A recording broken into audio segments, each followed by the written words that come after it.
c'était en décembre 2024, on m'annonce que j'ai un cancer. Et dans la même discussion, au moment où on m'annonce que j'ai un cancer, on m'annonce aussi, de façon un peu brutale, je trouvais que les chimios peuvent rendre stérile.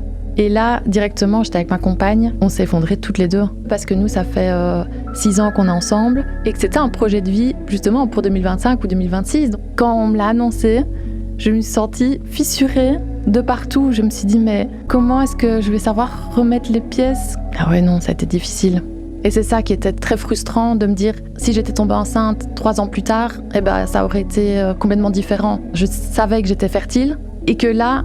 C'est quelque chose qu'on t'a un peu enlevé. Ouais, alors que je savais que c'était possible. C'est ça qui était compliqué. En fait, c'est fou, hein, mais dans mon mental, je me suis jamais dit que la chimio m'empoisonnait. Jamais. J'allais à l'hôpital pour me soigner. C'est la seule chose qui comptait. Feuille blanche. Aujourd'hui, dans Fertile, je reçois Louve Jacob. À 28 ans, Louve apprend qu'elle a un cancer du sein hormonodépendant. Et en une phrase, sa vie bascule. Avec la maladie, une autre annonce tombe. Sa fertilité est mise en parenthèse, pendant peut-être longtemps. Dans cet épisode, Louve raconte l'annonce, la sidération, la préservation d'ovocytes dans l'urgence, le corps médical, le couple, le deuil possible. Et surtout, un chemin qu'elle trace aujourd'hui. Loin des schémas attendus, mais profondément vivants. Et un témoignage que je perçois comme étant brut, comme étant lumineux et courageux. Donc Louve, je te souhaite la bienvenue dans Fertile. Merci.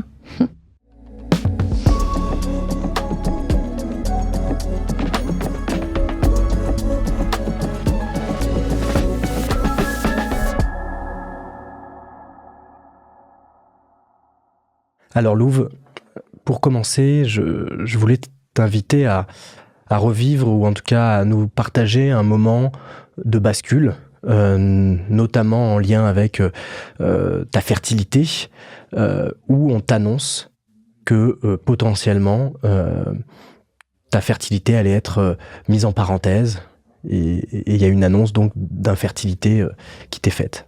Ouais, donc c'était en décembre 2024. Oui, c'était en décembre 2024. Et on m'annonce que j'ai un cancer. Et dans la même discussion, au moment où on m'annonce que j'ai un cancer, on m'annonce aussi, de façon un peu brutale, je trouvais, et d'un autre côté, je ne sais pas s'il y a une bonne façon de le dire, mais que les chimios peuvent rendre stérile. D'accord. Et donc ça, on me l'a balancé comme ça d'un coup. Donc, tu as le cancer, tu vas faire les chimios, et au cas où, les chimios peuvent rendre stérile.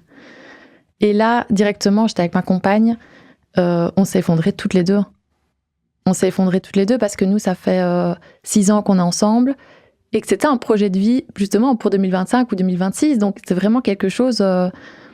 voilà, et puis, d'un autre côté, vu que j'ai jamais été dans le secteur, dans le domaine du cancer, j'ai jamais eu de personne dans ma famille qui a eu le cancer, je ne savais pas, en fait, que les chimios pouvaient rendre stérile. Donc, ça a été vraiment une annonce qui arrivait d'un coup, comme ça, sans que je puisse avoir été informée au préalable. Enfin, voilà, sans... C'est vrai que c'est 2 annonces qui sont dures à entendre. Ouais.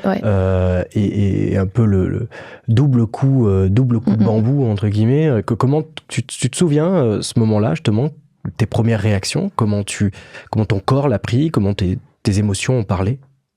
Mais franchement, c'est fou, mais dès qu'elle m'a...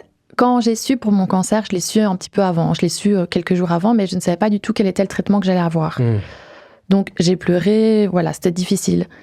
Mais je me suis dit, ben voilà, il y a eu le cancer, on me l'a annoncé, voilà, c'est bon.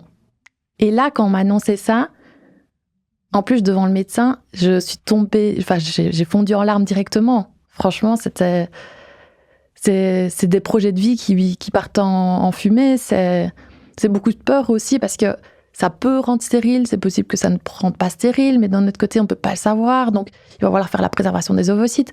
En fait, il y a plein de choses où moi, à 28 ans, c'était pas comme ça que je m'imaginais, en fait. Sachant que je sors déjà avec une femme et je savais que ça allait déjà être différent que si j'étais hétéro.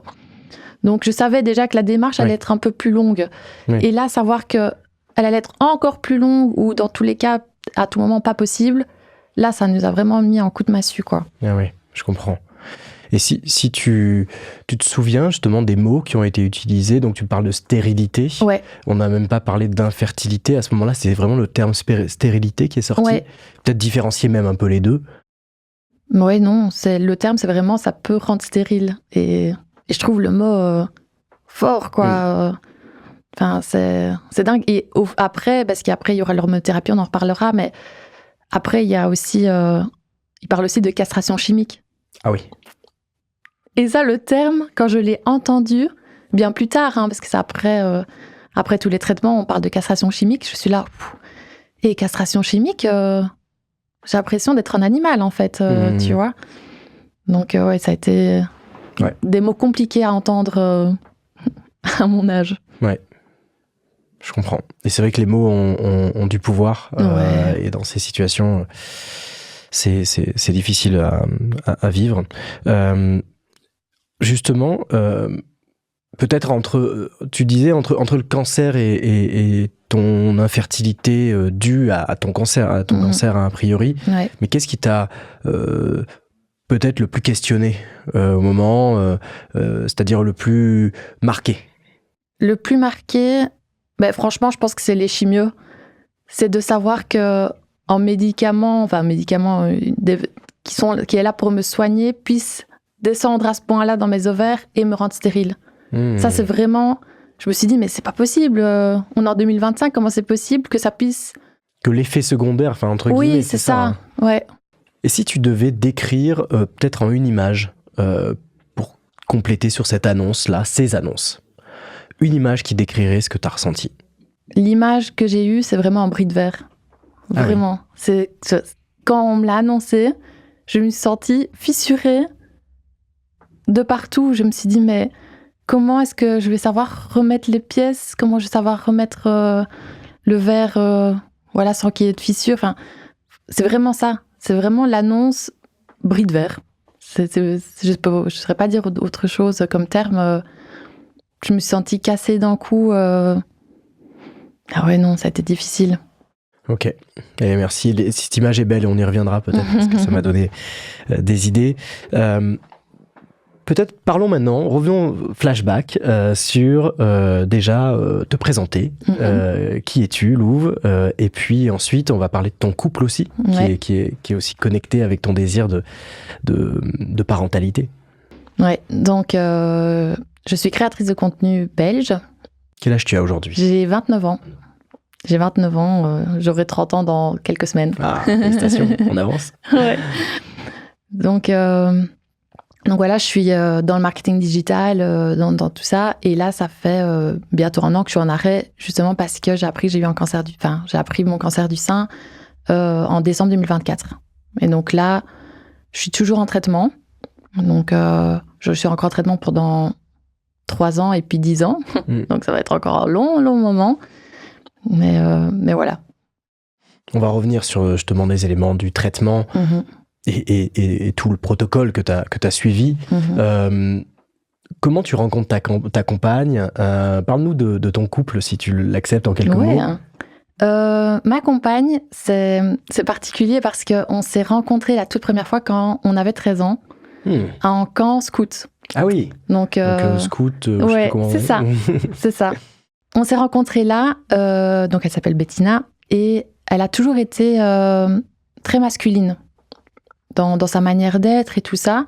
Et moi, à ce moment-là, je sortais avec des garçons, j'avais 13 ans, voilà. Mais le fait qu'elle soit qu'elle ait un petit aspect masculine comme ça, assumé, m'intriguait. Déjà à 13 ans, m'intriguait, c'est fou quand même. Et donc voilà, comme des adolescents, on s'ajoute sur Facebook, sur Instagram et tout ça. Et puis 10 ans plus tard, je réponds à une de ses stories. Je réponds à une de ses stories et je lui dis, juste pour dire que c'était super drôle, la story qu'elle venait de mettre. Et puis après, on a commencé à discuter et ça a été une évidence. En fait, on s'est vus très, très rapidement et on s'est super bien entendus. Mais dès notre première conversation, franchement, on n'arrêtait pas de parler. Une connexion immédiate. Ouais, c'est la première personne de ma vie que j'ai rencontrée qui soit autant à l'écoute, mais d'une profondeur et d'une générosité, en fait. C'était complètement fou. Et dans tout ça, justement, parce qu'on parle de ça, moi, à ce moment-là, j'étais avec un garçon et je suis tombée enceinte, justement. D'accord. Je suis tombée enceinte et j'avais 23 ans, du coup. Et j'ai voulu avorter.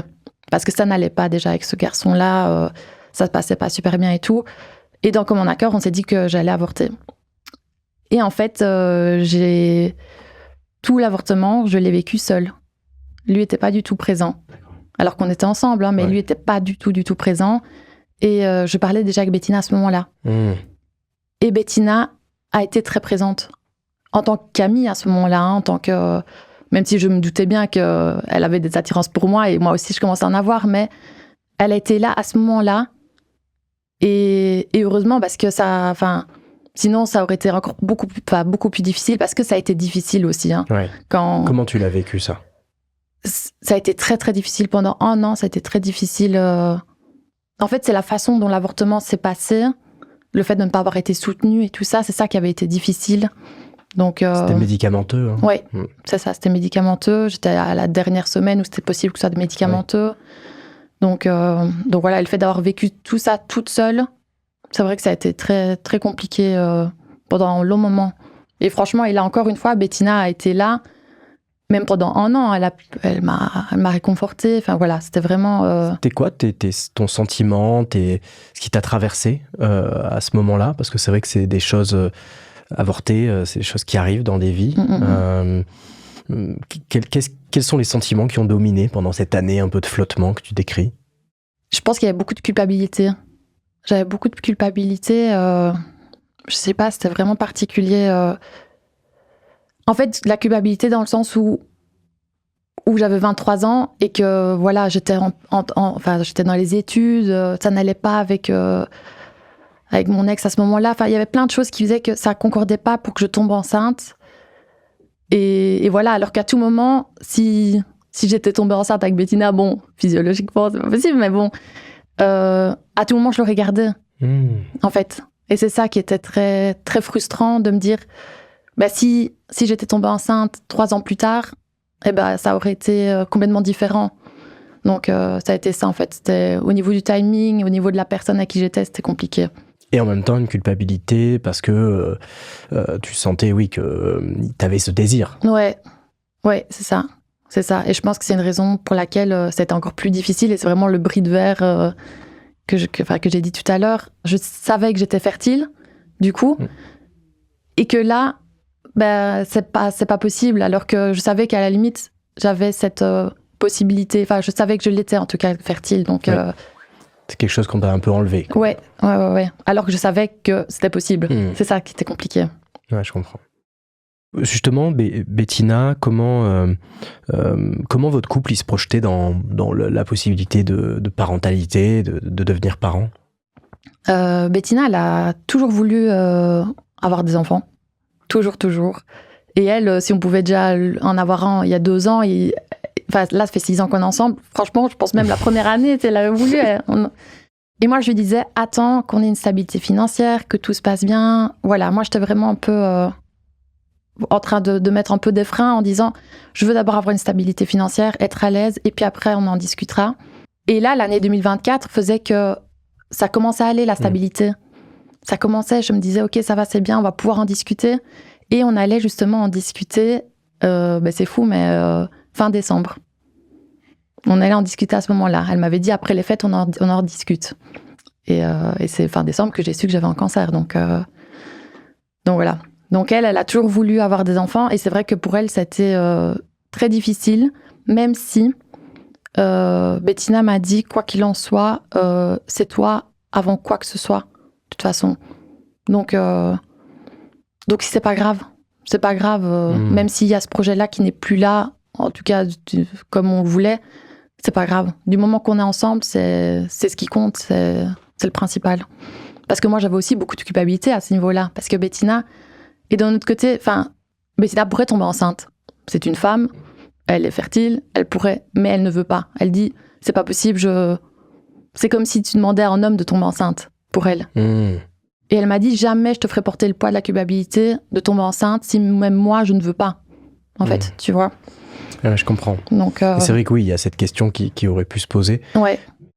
Qu'est-ce que tu as ressenti dans l'apport du couple dans les épreuves que tu as traversées?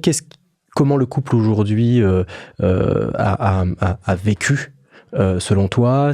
Qu'est-ce qui t'a donné du positif dans ce couple-là et dans la connexion que tu avais avec Bettina? Franchement, j'aurais pas rêvé mieux comme partenaire qu'elle. Vraiment, elle est d'une générosité d'âme, en fait, que je me dis, mais comment est-ce que c'est possible de donner autant? Voilà, il y a des moments où j'étais très fatiguée. Elle travaille, en plus, elle est barbière, donc elle est indépendante, donc il faut qu'elle travaille.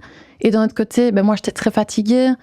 Elle est venue à tous mes rendez-vous médicaux, sans en manquer un seul. D'accord. Quitte à prendre plus de clients les jours avant. Donc, franchement, par rapport à ça, je suis tellement reconnaissante que ce soit elle, la personne à qui j'ai vécu ça. Et sinon, notre couple, beaucoup, beaucoup plus fort, même si je sais qu'il y a beaucoup de personnes, quand il y a une annonce de cancer, qui se quittent. Parce que c'est trop difficile à porter. Et je comprends, hein, franchement, toutes les deux, on comprenait pourquoi il y a des couples qui se quittent, parce que c'est vraiment très, très dur. Mentalement, c'est difficile, physiquement, c'est difficile. Enfin, tout est difficile. Au niveau même de l'humeur. Parce que moi, au niveau de mon humeur, c'était très, très compliqué. Et elle a tenu bon, franchement. Elle était courageuse. Et c'est beau, et c'est vrai que c'est aussi important, je trouve, derrière les projections, bien sûr, de parentalité, de fertilité, ou les projections de vie, tout simplement. Il y a quand même avant tout de l'amour, des couples, et ce soutien, il est essentiel. Et on voit bien, d'ailleurs, je trouve, le parallèle dans ton histoire, c'est quand ton ex, lui, n'a pas été capable d'être présent à un moment fatidique, et on voit toute la différence que ça a fait. Parce que pendant un an, t'en as souffert seul, alors qu'aujourd'hui, dans une épreuve encore plus peut-être engageante, tu es arrivé à trouver du soutien. Donc c'est une belle perspective aussi. C'est sûr. Et que ce soit plus facile aussi. Hein. C'est difficile à expliquer, mais je n'ai pas mal vécu mon cancer, par exemple. Parce que, c'est bête à dire, mais j'avais pas d'enfant. Donc, j'avais pas d'enfant pour lequel je devais m'occuper. La seule personne pour laquelle je devais m'occuper, c'était moi-même. Et c'est vrai que ça, c'est très, très important.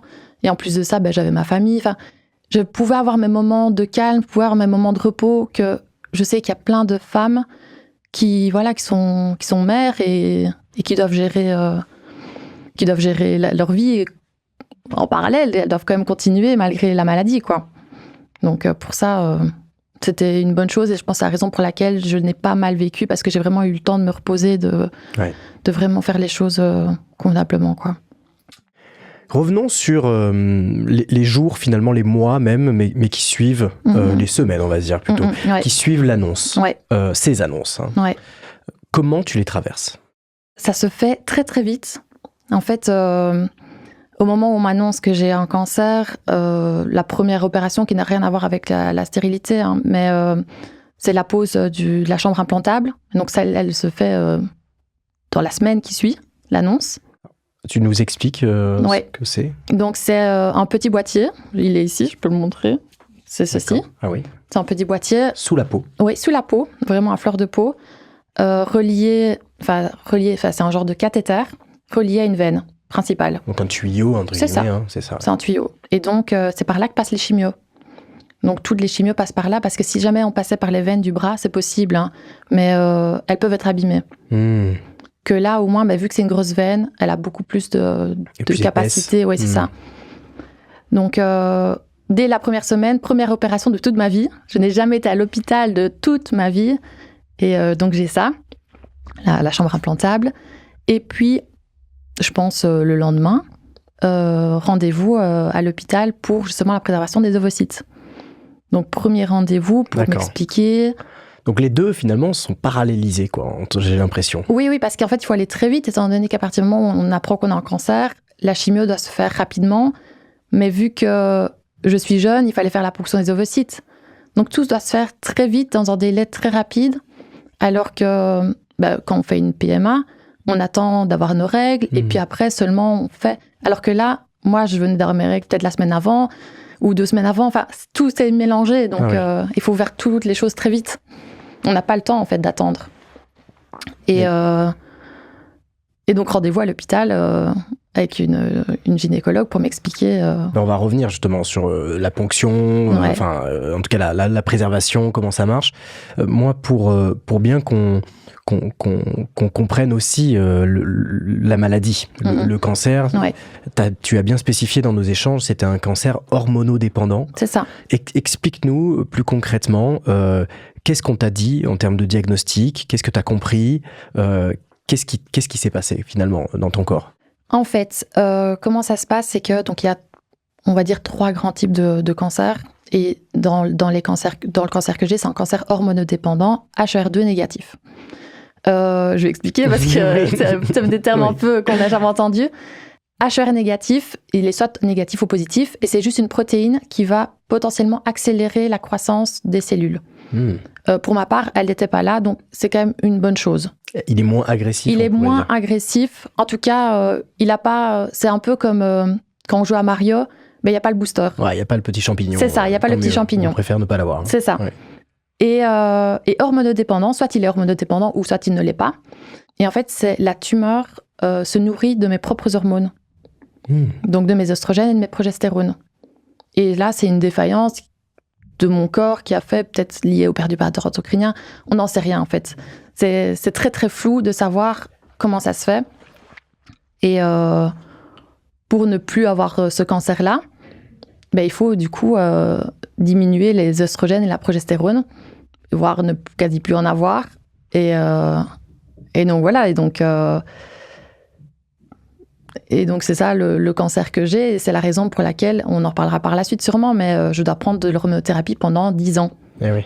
Donc ça en cachait justement pour que je n'ai plus d'oestrogène ni de progestérone, pour pas que ça puisse nourrir potentiellement une petite cellule qui restera encore dans mon corps.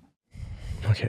Et c'est vrai que on voit toute la complexité aussi du corps humain, à la fois ces hormones qui sont essentielles à la fertilité. Nous, dans Fertile, on en parle beaucoup, des hormones, de la régulation, et en même temps qui peuvent parfois devenir des moteurs de maladies, comme des cancers. C'est ça. Tu disais, il y a plusieurs types. Tu sais les autres types? Oui, donc en fait, il y a soit hormonodépendant ou soit pas hormonodépendant. Mais à chaque fois, il peut y avoir le HER2 ou pas. Donc en fait, il y a triple négatif. Et le triple négatif, c'est la tumeur qui ne réagit ni aux hormones, donc ni progestérone, ni oestrogène, et qui n'a pas le HER négatif. D'accord. Donc ça, on appelle ça un triple négatif parce que tout est négatif. Ça, c'est moins agressif. C'est le plus agressif parce que justement, en fait, on ne sait pas par quelle porte d'entrée l'attaquer. L'attaquer, c'est ça. Parce qu'en fait, il faut s'imaginer comme des petites portes d'entrée. Et pour ma part, j'avais 2 portes d'entrée. D'autres en ont 3 avec l'HER2, si ce n'est qu'il va plus vite. Enfin, c'est un peu compliqué à ce niveau-là. Donc voilà, il y a hormonodépendant HER2 positif, hormonodépendant HER2 négatif, triple négatif, donc pas du tout d'hormones. Ou alors, il y a aussi des personnes qui ont un cancer juste oestrogène, donc juste positif à l'oestrogène, mais pas au progestérone, par exemple. Tu vois, donc... mais ça, c'est des cas un petit peu plus rares. Ça, c'est donc... Tu es allé voir, toi, un oncologue? Ouais. Qui t'a... déjà, comment tu l'avais détecté? Est-ce que tu avais une suspicion? Comment ça s'est passé? Oui, encore une fois, c'est Bettina qui m'a sauvé la vie, hein, parce que c'est elle qui m'a palpé. Mais c'était dans la salle de bain, donc il n'y avait même pas... il n'y avait rien qui était lié, c'était même pas dans le lit, il n'y avait rien du tout. Je sors de la douche et Bettina me dit, mais sans aucune raison, on ne saura jamais pourquoi, viens, je vais te palper comme un médecin le ferait. Ok, mais moi, je me palpe tous les mois, donc voilà. Elle me palpe, et là, on sent une toute petite... Comme en M&M's, en fait, au niveau de ma peau. Comme une olive, quelque chose de vraiment tout petit, de palpable, quand même, de rond. Et de palpable, oui, quand même. Hein. De palpable, oui. Pour ma part, c'était vraiment palpable. Plutôt sur le haut, quand tu montes? C'est ça. Et donc là, moi, directement, grosse panique. Ok. Giga panique, parce que... Là, tu te dis, c'est pas normal? Oui, c'est pas normal, même si... Dans ma famille, il n'y a personne qui a eu le cancer. Hein. C'est affolant. Donc, parce que là aussi, le cancer peut être génétique ou pas. On peut avoir le gène ou pas. Moi, pour ma part, je ne l'ai même pas. Donc, c'est vraiment arrivé comme ça. Et puis après, j'ai vu le médecin, écho, mammo, biopsie. Et puis après, j'ai vu les résultats sur ma plateforme santé. C'est la chose à ne pas faire. Parce que normalement, donc, tu as accédé à ta plateforme, qui est l'équivalent de Mon Dossier patient ici en France, et d'où tu avais le résultat de ta mammo ou de la biopsie, c'est ça? Oui, de la biopsie, c'est ça. En fait, j'avais peur, et d'un autre côté, j'étais tellement persuadée que je n'avais rien, étant donné que, il n'y a personne de ma famille, je fais du sport depuis que je suis toute petite, je mange super sainement, je bois pas d'alcool. Il y a plein de choses qui ont fait que c'est pas possible que moi, Lou, je puisse avoir quelque chose, vraiment, je fume pas. Et c'était le 20 décembre, et je devais voir le scénologue. Donc, scénologue, c'est le médecin du sein. Ah, ok. C'est lui qui fait les échos, mammo et tout ça, et la biopsie. Je devais le voir le 27. Mais vu que je voulais passer de belles fêtes, j'ai été voir. Je me suis dit, mais je vais aller voir, comme ça, au moins, je suis sûre que Noël va bien se passer. Et puis là, je vois sur le dossier carcinome. Et je suis là, je sais pas trop ce que ça veut dire, parce qu'il n'est pas mis cancer. Hein. Non, il est mis carcinome in situ, carcinome infiltrant. J'ai fait copier, j'ai envoyé à ChatGPT. Ouais. Et il m'a dit, c'est bien un cancer. Donc là, très très compliqué, j'étais avec Bettina à ce moment-là. Très très compliqué. Et là, directement, je sonne au scénologue. Et le scénologue me dit, ouais, mais c'est pas censé se passer comme ça. Normalement, le dossier est censé être fermé. Je me bats depuis des années pour que ce soit fermé, mais ils peuvent pas parce que, ils peuvent pas. C'est mon dossier, donc j'ai le droit d'avoir accès. Et il est censé me l'annoncer le 27. Donc il m'a dit, oui, en effet, vous avez bien le cancer, mais vous étiez censé le savoir dans une semaine, quoi. Donc, ça a été très, très compliqué. Les fêtes ont été très compliquées. Cette année, c'était incroyable, mais l'année passée, c'était très, très compliqué.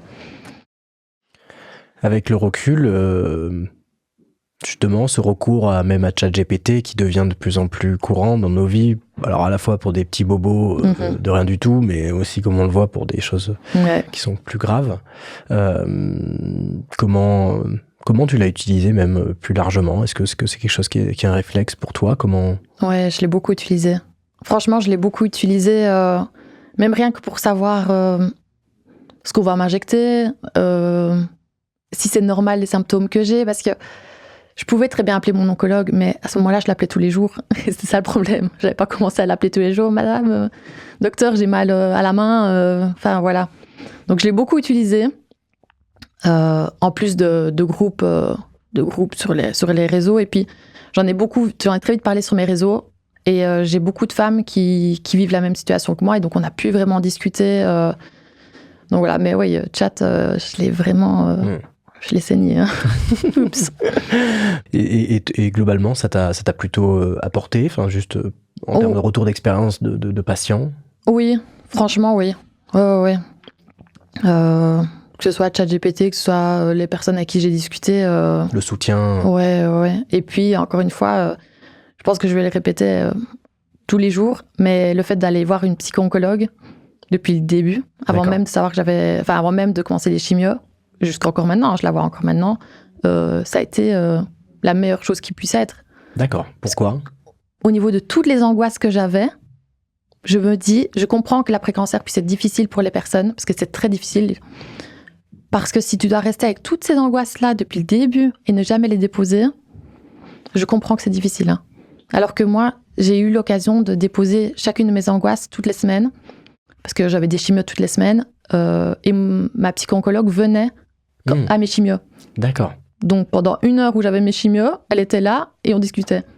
C'est intéressant. Ouais, c'est intéressant à la fois guérir le corps et l'esprit en même temps. C'est super important. Super important. Et en Belgique, je sais pas comment ça se passe en France, mais pour notre part, c'est gratuit. L'aide de la psycho-oncologue. En France aussi, je pense, ouais. Et très peu sollicité. Donc, j'en parlais encore hier avec ma psy. Elle me disait, c'est vrai que c'est dommage. Parce qu'on y a recours, en fait. C'est gratuit. Et c'est une personne qui est vraiment spécifique. Elle est psychologue oncologique. Donc, elle sait, si jamais il y a des questions, elle sait y répondre, étant donné qu'elle a eu des milliers de patients. Donc, ça a été vraiment la meilleure chose qui soit aussi.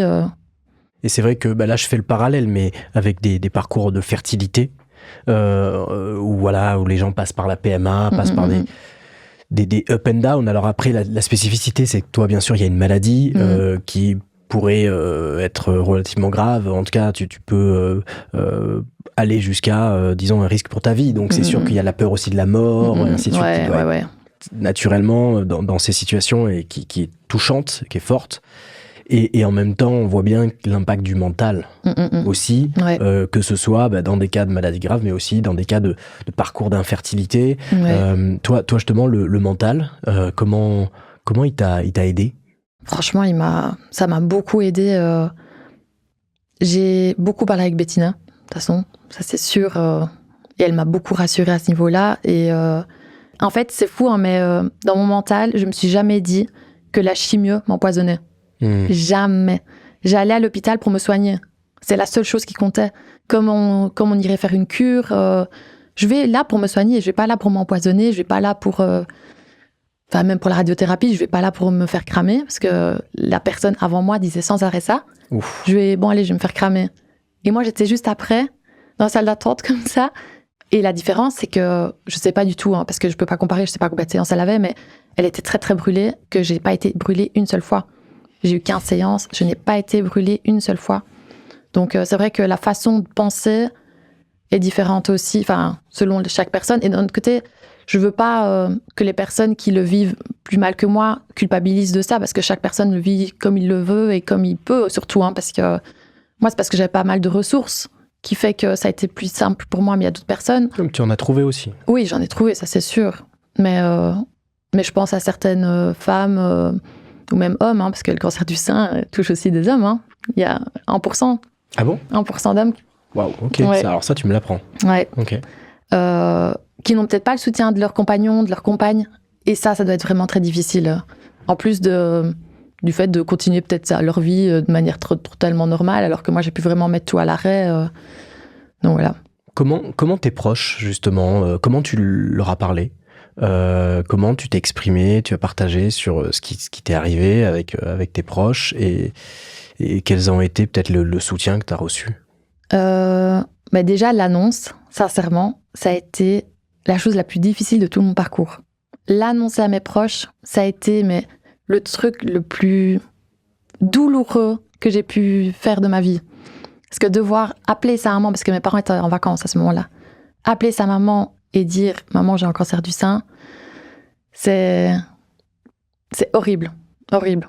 J'ai entendu pour la première fois de ma vie mon père pleurer, mais à chaudes larmes.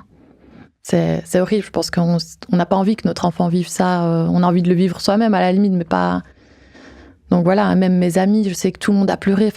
Et c'était horrible de savoir que les personnes en face de moi, même par téléphone, vont pleurer parce que je leur annonce ça. Et donc j'étais là, mais tout va bien se passer, vous inquiétez pas. Et j'étais là en train d'essayer de les rassurer.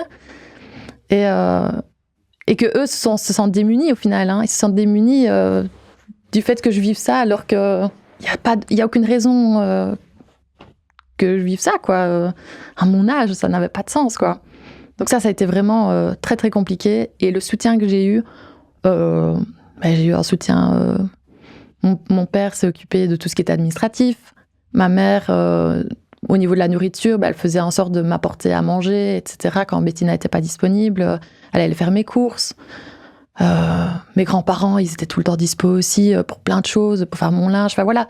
Et toutes ces ressources-là familiales, ça a été très, très utile. Hein. Au niveau de la charge mentale, ça a bien aidé. Hein.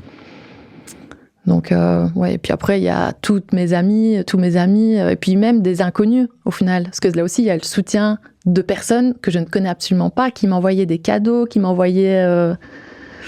Via les réseaux, via... Ouais, j'ai reçu des milliers de cadeaux, des cartes, des trucs... Ah ouais, c'était fou. C'était fou. Et ma filleule qui m'envoyait à chacune de mes chimios un énorme message. Parce qu'elle a 18 ans, donc elle n'a pas manqué une seule de mes chimios. Elle m'a envoyé tout le temps des messages. Et donc, c'était plein de soutien comme ça, incroyable, du début jusqu'à la fin. Et encore maintenant, hein, franchement, encore maintenant, ils sont dispo. Parce que voilà, je suis quand même fatiguée, plus fatiguée que d'habitude. Donc voilà, mais ouais, incroyable. C'est très beau.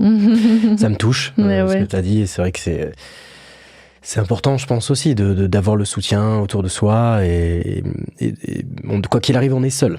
face à ce qui nous arrive. Ouais. C'est vrai que c'était toi qui étais confronté directement dans ta chair, dans ta peau, au protocole.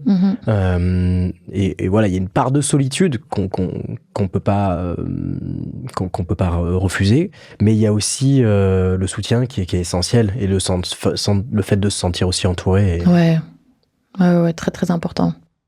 Parce que je reçois des messages de femmes qui n'en ont aucun et franchement, j'ai vraiment beaucoup de peine. Si on revient un peu sur le protocole, justement, et que tu nous expliques ton parcours médical, déjà, moi, j'avais une question qui m'est venue. Un cancer du sein hormonodépendant, avec ce que tu nous as expliqué précédemment, à 28 ans, dans quelle mesure, aujourd'hui, c'est pour toi courant ? Enfin, est-ce qu'il y en a plus qu'avant ? Est-ce que c'est Est-ce que c'est vraiment une anomalie ? C'est rare que ça arrive comme ça ? Ou quel est ton regard là-dessus ? Franchement, mon regard là-dessus, c'est que... En fait, il y a vraiment deux choses. Il y a, d'un autre côté, le fait qu'il y a beaucoup plus de sensibilisation par rapport aux années précédentes. Aux années précédentes, je parle d'il y a 10 ans. Hein. Il y en a beaucoup plus, même au niveau des jeunes. Oui. Sur les réseaux sociaux et tout ça, il y a beaucoup de sensibilisation à ce niveau-là. Et pour ma part, mais ça reste un avis totalement personnel, il y a aussi tout ce qui est perturbateurs endocriniens qui sont vraiment très néfastes, même en règle générale sur la santé, au-delà du cancer, mais c'est très très très très néfaste.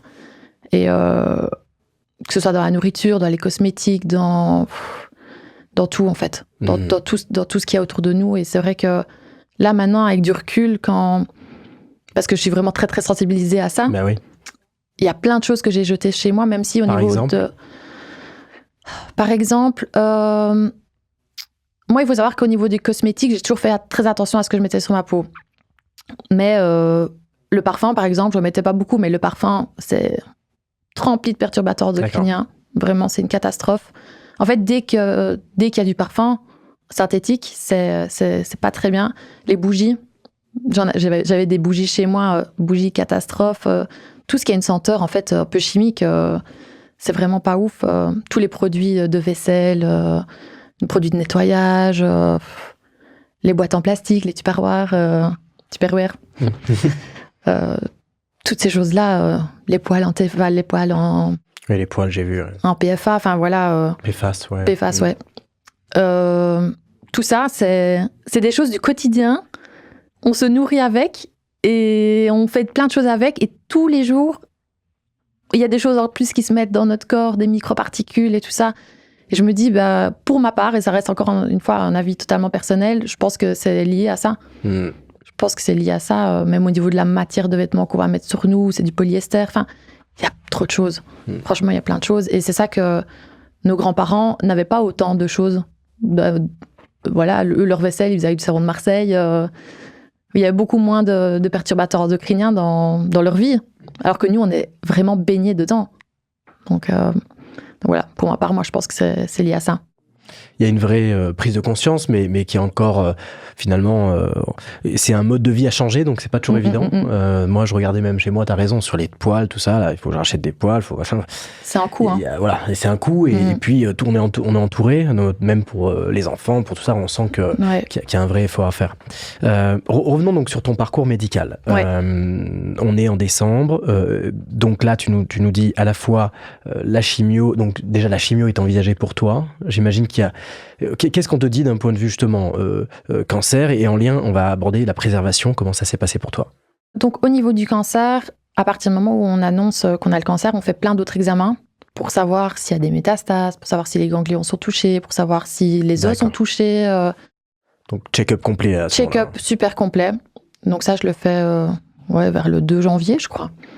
Et puis après... À ce moment-là, à partir du moment où on a toutes ces infos-là, les médecins se regroupent. Ils font un genre de conseil de médecins et regardent ensemble qu'est-ce qu'on va faire pour cette jeune femme. Donc pour ma part, c'était 16 chimios. Donc j'ai vraiment le gros package. Hein, qui est beaucoup, enfin je ne me rends pas compte.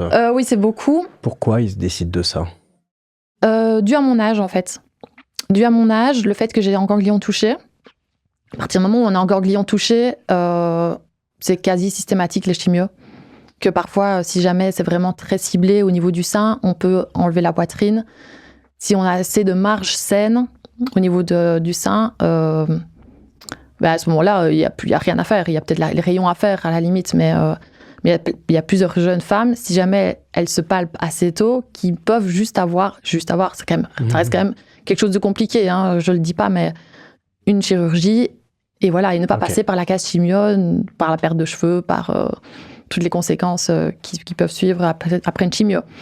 Donc j'ai eu 16 chimios, 4 grosses chimios et 12 petites. On appelle tout ça de cette manière-là. D'accord. Donc en fait, c'est 4 EC.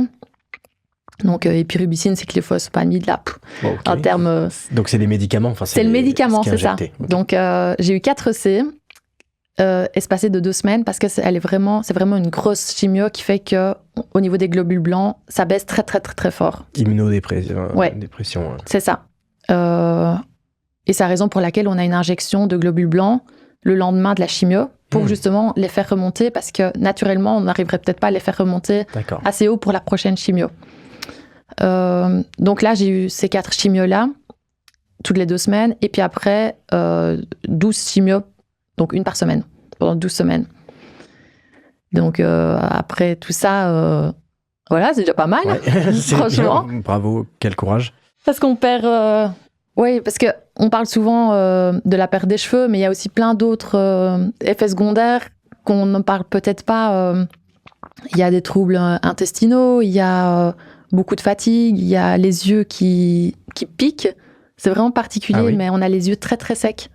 La lumière, on arrive... Enfin, moi, en janvier, en février, j'étais en lunettes de soleil chez moi. Parce qu'en fait, la lumière était vraiment trop agressive. Okay. Donc, il y avait ça, il y avait... le fait de ne pas bien dormir, parce qu'avec la cortisone, on dort très mal, parce que là aussi, on a de la cortisone pour un petit peu compenser le fait qu'on puisse être très, très mal. Donc, voilà, il y a tout ça. Et puis après, j'ai eu la double mastectomie avec retrait ganglionnaire. C'est-à-dire, donc là, c'est une ablation, hein, c'est ça, hein, ablation des deux seins. Ablation des 2 seins avec retrait ganglionnaire. Et pour ma part, là, j'ai des expandeurs. Donc, c'est des poches qu'on peut gonfler ou diminuer. Et dans un an, j'aurai mes vraies prothèses. Raison pour laquelle ils font ça, c'est parce que j'ai eu les rayons. Et pour pas abîmer la prothèse définitive, on met une fausse prothèse. Temporaire. Donc voilà. Donc là, pour le moment, j'ai la prothèse temporaire. Et puis après, j'ai eu 15 séances de radiothérapie. Donc là, en fait, la chose que les gens ne savent pas, et je ne savais pas non plus, c'est que c'est tous les jours. Tous les jours. Tous les jours. Donc en fait, tous les jours, il faut aller à l'hôpital. Et c'est 2 minutes. Ah oui, d'accord. C'est court, mais bon, c'est quand même tout un process, quoi. Tous les jours, on est dedans. C'est ça. Donc du lundi au vendredi, enfin pour ma part, c'est du lundi au vendredi. Tous les jours, j'étais à l'hôpital pour 2 minutes. Mais la petite parenthèse, c'est que c'était vraiment chouette dans le sens où je pouvais à chaque fois choisir ma chanson. Ah ouais. Donc les infirmiers me disaient on met quelle chanson là, et donc je disais le problème c'est qu'on ne peut pas chanter. Donc j'étais comme ça. Le problème. De ne pas chanter. T'as une bonne philosophie. Donc voilà, c'était des petites parenthèses comme ça, mais ça fait quand même plaisir. Voilà, même si on sait que c'était super pénible d'aller tous les jours. Et puis après ça. J'ai la thérapie ciblée. Donc là, la thérapie ciblée, c'est ce que je prends pour le moment. Et c'est ce qui me rend immunodépressive pendant 3 ans. Donc c'est une chimio médicamenteuse, en fait. Ça ressemble à une chimio médicamenteuse. Le principe reste le même, mais en plus ciblé. Et en beaucoup moins fort. Donc c'est des médicaments, là. C'est un médicament à prendre tous les jours. D'accord. Donc ça prend tous les jours pendant 3 semaines. Puis après, il faut le temps que les globules blancs remontent pendant la 4e semaine. Et puis seulement... On fait une prise de sang pour savoir si je peux continuer. Et ça, tous les mois, pendant 3 ans. Et en plus de ça, parce qu'on va rajouter encore d'autres choses, il y a l'hormonothérapie, où là, c'est une injection à faire tous les mois pour ne plus que j'ai mes règles. Parce que les règles, c'est beaucoup de progestérone et d'oestrogène. Et en cachet à prendre tous les jours, justement, pour la même raison, pour diminuer la progestérone et l'oestrogène. Pendant 10 ans. Donc voilà. C'est vrai que c'est un parcours lourd. Ouais, c'est très long. Comment toi tu le vis là aujourd'hui, comment tu l'as vécu, disons? En fait, je l'ai pas mal vécu. Donc, par rapport aux chimios, par rapport aux rayons, par rapport à la double mastectomie, je me suis tellement informée. Vraiment, pour moi, le savoir, c'est le pouvoir. Donc, je me suis informée, mais je savais tout. Tout ce qu'on me mettait, je savais tout. Ça a été beaucoup plus simple pour moi parce qu'au niveau des effets secondaires, je les lisais qu'une seule fois et puis c'est tout. J'y revenais pas dessus. Ok. Et je me disais, la plupart du temps... Ça peut arriver. C'est ça. Si j'ai mal à la tête, à tout moment, c'est peut-être pas la chimio, c'est peut-être juste que j'ai mal à la tête. Si j'ai mal au ventre, j'ai peut-être mangé quelque chose de pas normal. Et voilà. Et je mettais jamais rien sur le coup de la chimio. Et donc voilà, c'était beaucoup plus simple pour moi à ce moment-là. La chose vraiment qui m'a cassée, c'est au niveau de la thérapie ciblée. Parce que c'était pas prévu. Et en Belgique, en fait, c'est gratuit. Qu'en France, ça ne l'est toujours pas. J'espère que ça le sera bientôt, en tout cas. Et en fait, c'est gratuit que depuis le 1er juillet 2025. Et j'ai vu l'onco le 4 juillet 2025. Donc, j'ai cette chance que ce soit remboursé, mais en janvier, on m'en avait pas parlé. Étant donné que c'était pas sur le sujet du jour, étant donné que c'est 5 000 € la boîte par mois. Donc, voilà. Comment on vit ? Honnêtement, déjà, je voulais te dire, pour moi qui reçois ce que tu me partages, c'est très courageux. C'est très courageux ce que tu as vécu. Et en plus, avec, tu vois, on arrive à voir aussi que tu as gardé une certaine dignité, un moral plutôt bon, tu vois, dans un truc qui est quand même très dur. Donc, c'est inspirant, c'est beau. Merci, c'est gentil. Et en même temps, on se dit comment on gère les annonces successives, le protocole de plus, le fait que y a l'incertitude, parce que là aussi je vois le parallèle avec parfois ce que l'on peut vivre dans des parcours de PMA, différemment, mais il y a des choses qui peuvent être similaires. Comment on gère ça pour toi ? En fait, c'était ça qui était très compliqué, c'est que quand j'ai su, on m'a donné une feuille où il est mis, il y aura chimiothérapie, radiothérapie, double mastectomie. Ça, je le savais depuis le début. Donc moi, j'étais préparée à ça. J'avais fait toutes mes recherches, tout était bon. Et c'est ça que, en juillet, quand je suis arrivée en me disant, OK, là maintenant, je sais qu'il y a l'hormonothérapie pendant 10 ans, je suis prête, j'ai fait mes recherches, tout est bon. Et que j'ai vu l'onco et qu'elle m'a dit, en fait, pendant 3 ans, tu vas être immunodéprimée. Là, ça a été l'annonce. Ça a été, à la limite, équivalent à quand j'ai su pour le cancer. Hein. Tellement ça m'a brisée parce que je me suis dit, mais je perds mon insouciance, en fait. C'est vraiment ça, c'est que je veux bien... J'ai fait les chimios et tout, j'étais préparée, ok, je savais que c'était pendant un certain laps de temps. 6 mois, 8 mois à la limite. Mais là, quand on m'a dit pendant 3 ans, tu seras immunodéprimée, il faudra que tu fasses très attention aux personnes malades, à te laver les mains tout le temps, à ne pas aller à des concerts, partout où il y a des endroits clos. Vraiment essayer d'éviter parce que tes globules blancs sont très bas.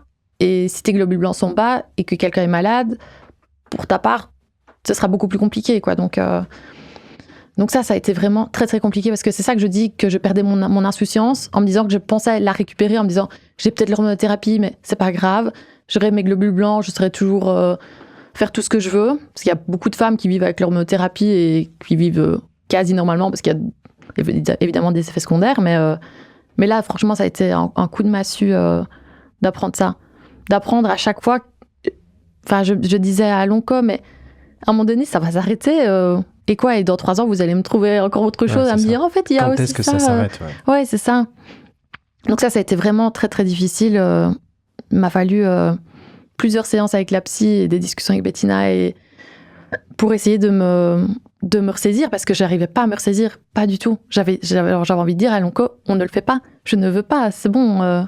Alors que c'est une avancée. Hein, et comme je disais à la psy justement hier, je lui dis, j'ai l'impression que c'était un cadeau empoisonné. Donc c'est un cadeau, ok, super, merci, c'est gratuit, c'est une avancée médicale, mais ça m'empoisonne étant donné que mes globules blancs, ils vont être bas et que c'est pénible d'avoir les globules blancs qui sont bas, quoi. Donc voilà. En parallèle avec ça, il y a eu ton parcours de fertilité. Ouais. Et donc tu nous disais... beaucoup d'urgence au début. C'est comme si, voilà, on allait tout de suite dire oulala. Alors oui, il y a déjà la gestion du cancer, mais attention, vous êtes jeune. Si vous voulez des enfants, il faut tout de suite s'y prendre. Comment ça s'est passé ça ? Donc c'était à l'hôpital, dans un autre hôpital que j'ai dû aller. Et comment ça s'est passé ? C'est que donc j'ai eu mon premier rendez-vous avec la gynécologue et Et c'est quasi la même chose que la PMA au final. Ouais, parce que ça reste des injections. J'ai eu aussi les mêmes injections qu'on aurait pour une PMA. Une stimulation. C'est ça, une stimulation ovarienne. Donc je fais la stimulation ovarienne. On me donne tout un paquet d'injections à faire tous les jours. 225, c'était énorme. J'avais l'impression, je devais tourner la manivelle super longtemps. Et premier flip, étant donné que le soir même, c'était à chaque fois le soir entre 20 et 22 heures que je devais le faire, c'était de s'injecter soi-même ou que ce soit Bettina qui le fasse. C'était vraiment très, très stressant. Et de savoir que tous les soirs, j'allais devoir de nouveau le faire. Ça, c'est difficile. Franchement, c'était pas du tout une partie de plaisir. Mais alors là, à chaque fois qu'on arrivait entre 20 et 22 heures, j'étais un peu en flip en me disant vivement que ça s'arrête, quoi. Donc, j'ai eu la stimulation ovarienne. Pour ma part, j'ai rien senti au niveau de mon ventre. Rien du tout, franchement, alors qu'il y a certaines femmes qui peuvent sentir une lourdeur. J'ai rien senti. À partir d'un certain moment, je sais plus à quel moment, peut-être vers le 20 janvier, non, même pas, vers le 15 janvier, tous les 48 heures, je devais aller à l'hôpital pour checker au niveau de mes ovocytes, s'il y en avait assez ou pas. Et j'ai été à l'hôpital 4-5 fois avant de pouvoir aller faire la chirurgie, quoi. Donc c'est vraiment très, très long. Parce qu'à chaque fois, on me redonnait des injections, alors qu'on me disait, voilà, l'opération, elle se fera certainement dans 2 jours, mais on va quand même voir le jour avant. Donc j'y allais. Ah ben non, en fait, on va encore attendre un peu que ce soit bien maturé. Parce qu'en fait, c'est ça que... Ce qu'il y a, c'est qu'on essaie vraiment d'aller à la limite possible, parce que à tout moment, j'allais être stérile à cause des chimios. Donc on essaie vraiment d'avoir un maximum, c'est ça, en très peu de temps. Parce que par la même occasion, j'avais mes règles, parce que ça allait pas du tout dans le cycle. Enfin, il y avait plein de choses. Donc, j'ai trouvé ça très intrusif, au final, que toutes les 48 heures, j'y allais. Et en plus, à chaque fois, avec une gynécologue différente. Ah oui. Tout le temps. Ça switchait tout le temps de gynécologue. Donc, c'est vrai que, au-delà de la gynécologue, il y avait aussi une autre personne qui notait la taille des ovocytes. Donc, ça a été très... très pénible, toute cette partie-là. Et le 22 janvier, je me fais opérer. Donc, je me fais opérer... Donc, ponction ovarienne, c'est ça. On récupère les ovocytes. C'est ça. Donc, on récupère les ovocytes. On me dit que j'ai 21 ovocytes prêts. Donc, je me dis, OK, ça va. Sans savoir lesquels allaient être vivables ou pas, après. Et là, encore une fois, première fois où... Là, c'était sous sédation. J'étais pas en anesthésie générale, j'étais sous sédation. Donc, c'est quoi la différence ? Droguée, peace and love, quoi. J'ai plus aucun souvenir, mais je pouvais encore parler, il paraît. D'accord. Intéressant. Je savais pas qu'il y avait ce stade-là. Oui, c'est ça, parce qu'il y a pas mal de femmes où c'est anesthésie générale, et pour ma part, c'était sous sédation. Et ça m'allait très bien, parce que j'ai rien senti du tout. Si ce n'est que directement après, une douleur au ventre horrible. Ah oui. Horrible. J'avais super mal et tout. Je disais à Bettina, j'ai super mal. Et je me rappelle avoir appelé les infirmiers. Et l'infirmier est venu, il m'a dit, écoutez, je ne saurais rien faire parce qu'on vous a déjà donné un antidouleur, donc je ne saurais rien faire. Mais je dis, on ne m'a pas donné un antidouleur. Il dit, comment ça ? Si, on vous en a donné un quand vous êtes arrivé, donc on doit attendre 4 heures. J'ai dit, vous m'avez rien donné. Donc, en fait, il m'avait rien donné. Et c'est la raison pour laquelle j'ai eu super mal, mais c'était horrible. Et donc, finalement, ils m'ont donné un antidouleur, mais le temps qu'il fasse effet, j'étais vraiment dans la douleur extrême. Et puis après, les infirmières sont venues, ou le médecin, je ne sais plus, pour me dire le nombre d'ovocytes que j'avais, et j'en ai 14. Donc, pas mal du tout. Ouais. Parce que je sais que pour certaines femmes, c'est vraiment très difficile d'en avoir même 1 ou 2. Ouais. Donc voilà. Comment tu t'es sentie avec cette annonce du fait que t'avais mis de côté, entre guillemets ? J'étais contente. J'étais contente parce qu'en fait, ce qu'il y a, c'est que vu que tout s'est fait très vite, on n'a pas le temps encore de prendre du recul et de se dire est-ce que finalement je veux tomber enceinte ou pas.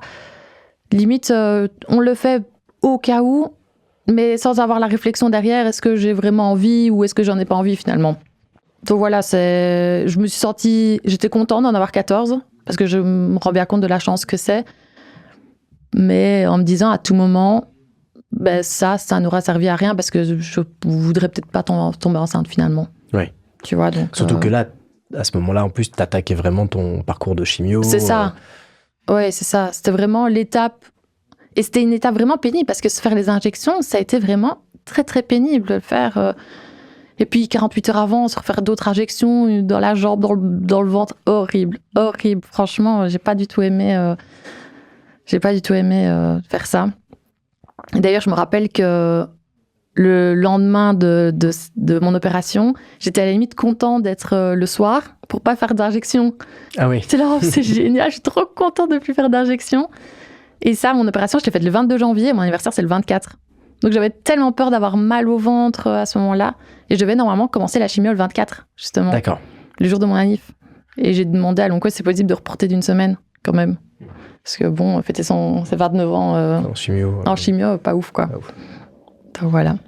Ouais, ok. Et c'est intéressant. Déjà, c'est vrai que tu mets le doigt sur les protocoles de stimulation. Alors, toi, c'est vrai que ça a été fait de manière très rapide. Ouais. Donc, à la fois psychologiquement, pas eu de temps de te préparer, ouais, c'est ça. mais aussi médicalement. Peut-être les doses ont été supplémentaires. Et puis, le fait de s'injecter... alors, c'est des injections qui sont sous-cutanées, comme on dit. C'est-à-dire que c'est pas dans les veines ou quoi que ce soit, mais ça. Quand même, c'est dans le ventre la plupart du temps, dans les cuisses. C'est pas un acte anodin qui est si facile, quoi. Ouais. Ah ouais, non, franchement, au début, j'avais demandé à Bettina de le faire. Puis finalement, en le faisant moi-même, ça allait mieux. Je le sentais mieux, c'était moi qui le faisais. Donc ça dépend vraiment de chaque personne. Au niveau de la jambe, j'aimais pas. Enfin voilà, il fallait vraiment essayer de trouver... j'avais pas le choix que de continuer. Et surtout que je venais de commencer. Donc j'avais pas dit, non, c'est bon, on arrête. Donc voilà. Et puis c'est vrai que là on parle vraiment d'un protocole de préservation de la fertilité. Et donc ensuite, qu'est-ce qui s'est passé? Tes ovocytes ont été congelés, c'est ça? C'est ça. Donc ils sont congelés pour une durée de 10 ans. Pour une durée de 10 ans, étant donné que je suis en hormonothérapie pendant 10 ans. Et aussi, il faut savoir que tout ce processus-là est gratuit. Étant donné que j'ai pas du tout décidé, rien du tout. Mais j'ai vu les budgets, j'ai vu le montant, parce qu'à chaque fois, il était mis les montants pour... je me dis, waouh, c'est énorme. Pour la préservation? Oui, pour la préservation. Même pour l'opération et tout ça. Franchement, non, je me souviens plus. Mais plusieurs milliers d'euros, hein, ça c'est sûr. Oui, ça c'est sûr et certain, parce que c'était fou, parce qu'il était vraiment mis, tous les montants, il était mis en cas de maladie, et il mettait les trucs 0, 0, 0, 0, 0, 0. Et je sais aussi que pour garder chaque année, ou je sais pas, à partir d'un certain laps de temps, mais il faut payer aussi. Que pour ma part, c'est pas le cas. Je dois juste prévenir au cas où je compte encore les garder un certain temps, mais voilà. Donc, ouais. Il faut savoir qu'aujourd'hui, donc, en France, depuis la loi de bioéthique récente, on a toutes les femmes entre, il me semble, 29 et 37 ans ont le droit de faire préserver leur fertilité, donc congeler leurs ovocytes de manière prise en charge à 100%. Alors il y a peut-être parfois un peu des restes à charge, mais globalement c'est pris en charge à 100%. Tous les ans en effet il faut par contre payer un petit montant je crois pour les conserver, mais voilà, c'est une grande avancée aussi pour beaucoup de femmes qui le souhaitaient, voilà, de pouvoir conserver dans de bonnes conditions et puis ensuite se projeter dans leur vie différemment. Mais c'est vrai que voilà, là tu l'as dit, ce qu'on constate aussi et c'est intéressant de t'entendre aujourd'hui, que parfois, des ovocytes sont conservés mais jamais utilisés, pour plein de raisons. Toi, justement, faisons l'étape là aujourd'hui où on est ici et maintenant, après tout ce que tu as traversé cette année, l'année dernière. Donc, aujourd'hui, où est-ce que tu en es dans ta vie? À ce niveau-là, au niveau de... D'abord en général, et puis ensuite... Là, au niveau de ma vie... je suis en train de tout doucement repartir dans le monde du travail, mais très très doucement. En fait, souvent, ce qui est très difficile, même rien qu'après les chimios, c'est que à partir du moment où on a les cheveux qui repoussent, les gens ont tendance à nous dire « Et quoi, c'est quand que tu recommences à travailler ?» Très très vite, en fait. J'ai très vite eu la question, à partir du moment où on a vu que mes cheveux commençaient à pousser. Et alors qu'il faut savoir que normalement, on a droit à autant de temps de repos que de temps de traitement. Donc, si j'ai eu 8 mois de traitement, j'ai le droit d'avoir 8 mois de convalescence, en fait, tu vois. Et donc ça a été très difficile parce que j'avais beaucoup de culpabilité à ce niveau-là. Donc là, je suis sous la mutuelle, je sais pas comment ça se passe en France, mais c'est le même principe. Et moi, je suis indépendante en plus. Et c'est vrai que ça a été très difficile.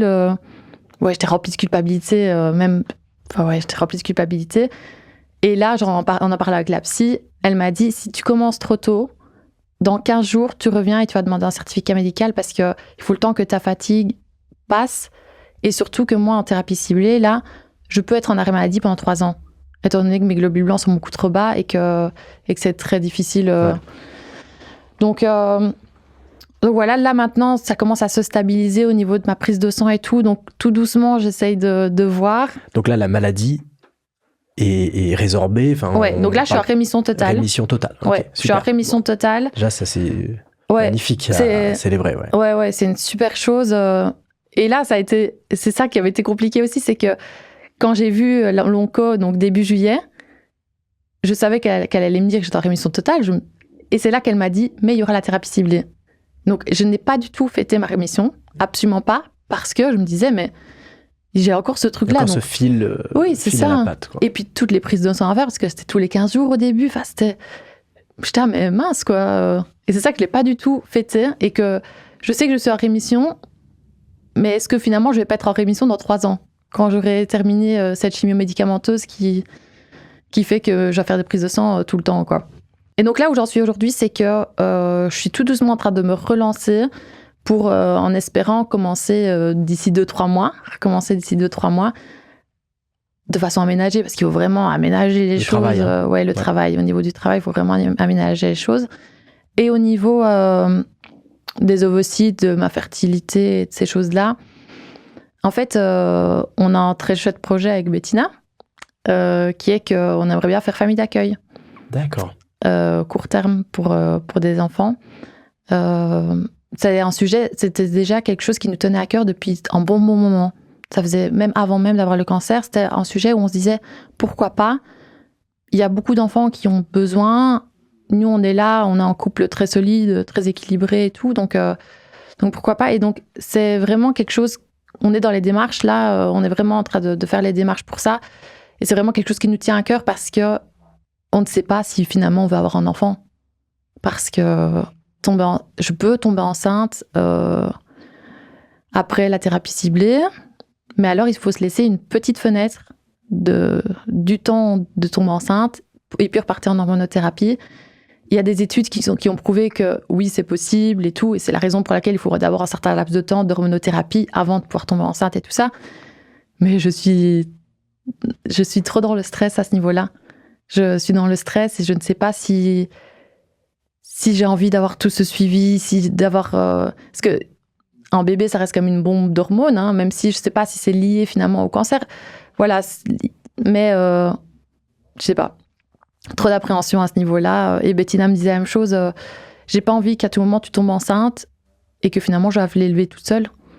Le bébé, c'est pas le but. Je préfère t'avoir toi, être sûre de t'avoir, que tu fasses ton traitement et c'est pas grave. Il y aura d'autres opportunités dans la vie qui feront que c'est que ça devait se mettre comme ça sur notre chemin. On savait bien déjà que ça allait être compliqué en tant que femme homosexuelle. Donc voilà. Donc là, notre projet, c'est vraiment famille d'accueil court terme pour des enfants qui sont vraiment dans le besoin à ce niveau-là, quoi. Donc voilà, ça c'est pour les projets. Comment tu... déjà, c'est un très beau projet hein, de vouloir accueillir.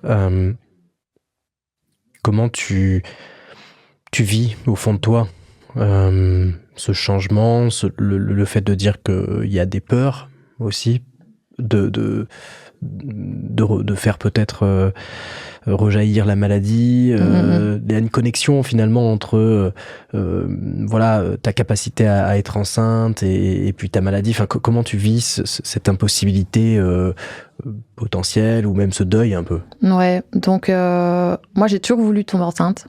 Toujours. Franchement, j'imaginais tellement tout. Je me suis tellement imaginée de tomber enceinte, d'allaiter. C'était vraiment un truc que je me suis dit, j'ai hâte d'allaiter. C'est vraiment quelque chose qui me tenait à cœur. Et donc ça, c'est vrai que c'est très compliqué à accepter parce que... Et d'un autre côté, tu sais, je pense que vu que là, depuis 1 an, j'ai tellement vécu plein de choses que à tout moment, ce sujet-là va revenir me fouetter dans le visage dans 1 an où je vais être là, pas cool, quoi. Je vois bien déjà maintenant, quand j'ai des amies qui sont enceintes, j'ai beaucoup de tristesse au fond de moi. Au final, hein, mine de rien, j'ai beaucoup de tristesse, même si le choix que je fais là, c'est vraiment un choix de peur. Hein. C'est clairement ça, parce que je pourrais, hein, mais j'ai vraiment peur pour ma vie. Au final, quand on est confronté comme ça à la mort, c'est très difficile de se dire est-ce que je le fais ou pas, est-ce que mes envies priment sur ma santé. Tu vois, c'est une ambivalence qui est vraiment pas cool du tout. Ouais, donc voilà. Ouais, allaiter, c'était vraiment mon rêve ultime. Être enceinte, c'était mon rêve ultime. Je sais que Bettina, elle m'aurait choyée comme elle le fait tout le temps. Je sais que Bettina, c'était son rêve ultime aussi, que je sois enceinte. Enfin, c'est plein de projections qui s'est faites sur notre vie future qui doivent être réaménagées. Donc voilà. Ouais, c'est vrai que c'est compliqué à ce niveau-là. Et tu me disais dans la préparation que avec tout ce qui t'est arrivé, ton corps a été transformé, a changé, ton mental aussi bien sûr, hein, mais que tu ne t'étais jamais autant sentie femme. Ouais, c'est vrai. Comment expliquer ça ? Je sais pas comment expliquer ça. En fait, déjà rien que c'est bête, hein, mais au niveau de ma coupe de cheveux, je me suis jamais sentie autant femme. J'ai vraiment l'impression que avant d'avoir le cancer, j'étais une jeune adulte, une adolescente à la limite, quand on dit ça comme ça. Et là, le fait d'avoir autant Bettina que moi, hein, parce que voilà, on a le même âge, on a été au rendez-vous ensemble, je vais chez l'oncle toute seule. Enfin voilà, c'est plein de petites choses que les adultes font. Et puis même là, toutes les étapes que j'ai passées, je pensais pas avoir cette force de le vivre, tu vois. Et au niveau de la perte de cheveux, je me rends compte que malgré la perte de cheveux, j'ai pas perdu ma féminité, que j'arrivais encore à me trouver jolie, qu'au final, même avec une coupe d'un petit garçon de 7 ans, j'arrive quand même à me sentir féminine, tu vois. Donc, je me suis jamais sentie autant femme que maintenant. En fait, quand je pense femme, c'est puissante. Tu vois, moi, c'est comme ça que je vois la femme. C'est femme puissante et c'est vraiment comme ça que je me vois là maintenant, après tout ce que j'ai vécu depuis maintenant, et même avec toutes les choses que j'ai vécues, même auparavant, tu vois. Je pense que ça scelle un peu, cette année-ci, ça scelle un peu tout ce que j'ai vécu. Là, maintenant, voici la louve que tu es. Et voilà tout ce que tu peux apporter aux gens, tout ce que... je sais pas, c'est vraiment particulier à expliquer. Je me suis jamais sentie aussi femme. C'est vraiment particulier. Hein. C'est vraiment particulier. C'est beau, et c'est aussi là une forme de... Voilà, ce qu'on parle de résilience, de se transformer, de faire avec ce qui nous arrive et d'essayer d'en sortir différent et peut-être un peu plus fort. Ouais. Si tu pouvais justement parler à la louve d'avant, qu'est-ce que tu lui dirais ? À la louve d'avant, je lui dirais il va se passer pas mal de choses, mais aie confiance. Franchement, aie confiance en toi, en tes capacités, parce que tu es bien plus forte que ce que tu ne penses. Et je parle pas de force de courage, parce que j'ai beaucoup pleuré aussi, hein, mais forte dans mes ressentis, en fait, de m'écouter profondément. Parce qu'en fait, je me suis rarement écoutée. Et là, je me rends bien compte avec tout ce que j'ai vécu que là, je m'écoute vraiment profondément. Et c'est vraiment très important. À la louve d'avant, je lui dirais tu vas rencontrer une personne incroyable qui t'aidera à vivre les choses beaucoup, beaucoup plus facilement. Parce qu'il faut savoir que je me suis toujours sentie très, très seule dans ma vie. Même quand j'étais avec des hommes auparavant, je me sentais très seule. J'avais l'impression d'être en couple, mais seule. Et c'était vraiment cette sensation que j'avais en permanence, qu'avec Bettina, on est ensemble, mais contre le reste du monde. Vraiment, on est vraiment ensemble, quoi. Et je pense que si la louve d'avant avait su ça, elle se serait dit, ok, ça va, j'ai confiance, ça ira. Le fait d'avoir vraiment un pilier avec moi, et autant moi j'apporte des choses à Bettina que Bettina m'apporte des choses, vraiment, c'est vraiment très équilibré. C'est très très rassurant. C'est très rassurant. Ouais. Et je pense que la Louve d'avant n'aurait. Je sais pas si je pense que même avant, je me serais sentie capable de vivre ce que j'ai vécu là. Si je l'avais vécu, avec Bettina évidemment, mais à 20 ans ou à 24 ans ou n'importe quel âge, je sais que j'aurais eu le courage de le vivre. Ouais, je suis sûre et certaine en fait. Et pour conclure, aussi sur une note d'espoir, sur une note de ce parallèle qu'on a fait tout au long de notre échange, entre ce qui t'est arrivé et les impacts sur la projection que t'avais de ta vie. Mais pour toi aujourd'hui, qu'est-ce que être fertile signifie aujourd'hui? Pour moi, être fertile, c'est au-delà du biologique en fait. C'est être fertile. Tu sais, moi, quand je pense être fertile, je pense à une fleur. C'est la première idée qui me vient en tête. Et pour moi, tu peux être fertile en étant juste une très belle fleur qui se sent bien dans sa peau, qui est bien ancrée, Ouais, pour moi, c'est ça, être fertile. Ouais, je sais pas si les gens arriveront à s'imaginer cette belle fleur, mais c'est comme ça, moi, que j'imagine être fertile sans que ce soit vraiment juste le fait, voilà, tout ce truc biologique à ce niveau-là. Donc, ouais, moi, c'est ça. Être fertile, c'est être une fleur. C'est une fleur, et une fleur magnifique. Ouais, une fleur magnifique, ouais. Bien ancrée. Inonde de beauté, de rayonnement positif. Ouais, c'est clairement ça. Voilà. Magnifique. Eh bien, écoute, je voulais, Louve, très sincèrement te remercier pour ton témoignage. Merci, c'est gentil. C'était un moment que j'ai trouvé extrêmement touchant. J'ai trouvé une dose de courage chez une jeune femme de presque 30 ans, mais qui était une inspiration pour moi. Merci, c'est gentil. Et je pense aussi pour beaucoup de gens qui nous ont écoutés. J'ai retrouvé la force du couple.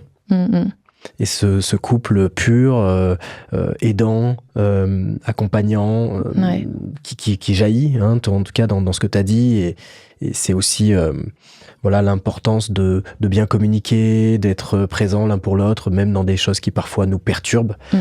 Bien sûr que la maladie en est un, parfois des parcours d'infertilité en sont aussi, sur 2 leviers, bien sûr, 2 niveaux différents, mais on sent que le couple est mis à rude épreuve et en même temps parfois se révèle. Donc c'est aussi ce que j'ai ressenti. Ouais, clairement.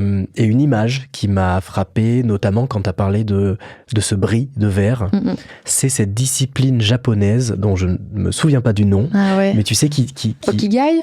Okigai, exactement, voilà. Merci. Et que je trouve magnifique parce que tu m'as parlé de bris et à la fin, on voit une forme de réparation plus forte encore de ce que tu es. Ouais. Et c'est vraiment l'image qui m'a accompagné. Donc, je trouve, en tout cas de mon point de vue, que tu es ce verre est aujourd'hui reconstitué plus fort encore, justement par la magie, je trouve, du cerveau, de la résilience. Voilà ce que ça m'a inspiré. C'est vrai. Tu es en train de réparer mon bris de verre là. C'est très gentil. Merci beaucoup.